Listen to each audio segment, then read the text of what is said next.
আমাদের মাননীয় মুখ্যমন্ত্রীর ঘোষণা অনুযায়ী, আমাদের অর্থমন্ত্রীর ঘোষণা অনুযায়ী এই ঘোষণাকে বাস্তবায়িত করার জন্য গত ক্যাবিনেট মিটিংয়ে 3 তারিখে চিফ মিনিস্টার জন আরোগ্য যোজনা অর্থাৎ সম্পূর্ণ আয়ুষ্মান ভারতের মতো, আয়ুষ্মান ভারতের আদলে chief minister CMJAY chief minister Jan Arogya Yojana নামে যে প্রকল্প, যেটা ঘোষণা দেওয়া হয়েছিল, তার অনুমোদন ক্যাবিনেট দিয়েছে।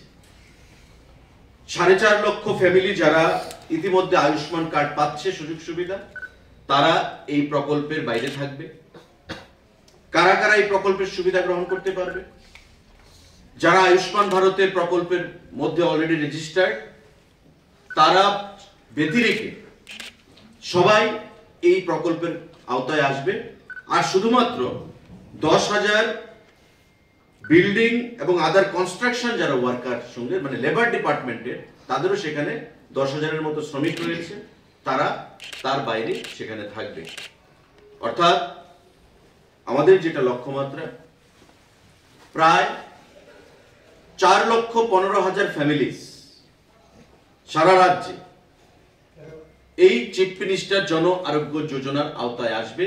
বছরে 5 লক্ষ টাকা করে তারা বিভিন্ন চিকিৎসা পরিষেবার সুযোগ তারা গ্রহণ করতে পারবে, যেটা আয়ুষ্মান ভারত প্রাইম মিনিস্টার জন আরোগ্য যোজনা মাধ্যমে 4.5 লক্ষ মানুষ গ্রহণ করছে।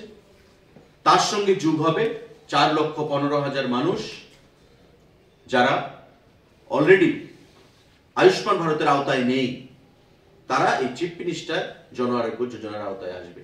এর মধ্যে আমাদের 70,000 গ্রুপ সি, গ্রুপ ডি যারা কর্মচারীরা রয়েছে, এই 70,000 গ্রুপ সি, গ্রুপ ডি কর্মচারীদেরও তাদের মধ্যে রাখা হয়েছে। যারা কর্মচারীরা আছেন, বছরে প্রায় 6,000 টাকা করে তারা মেডিকেল অ্যালাউন্স পেয়ে থাকেন।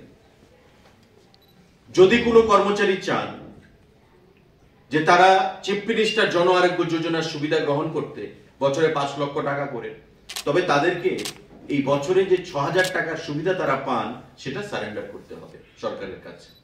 তবেই তাদেরকে এই চিফ মিনিস্টার জন আরোগ্য যোজনা অর্থাৎ CMJAY যে 5 লক্ষ টাকা করে বছরে যে সুযোগ সুবিধা সরকারিভাবে প্রদান করা, সেটা তারা গ্রহণ করতে পারবে, subject to the condition that they have to surrender the facility which they have been getting since long at the rate ₹6,000 per annum।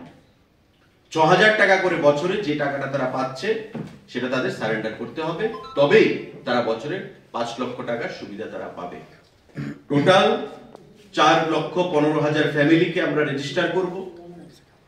Ayushman ভারতের আওতায় যারা আছে তারা বাদ যাবে, তার বাইরে প্রতিটা পরিবার পাবে।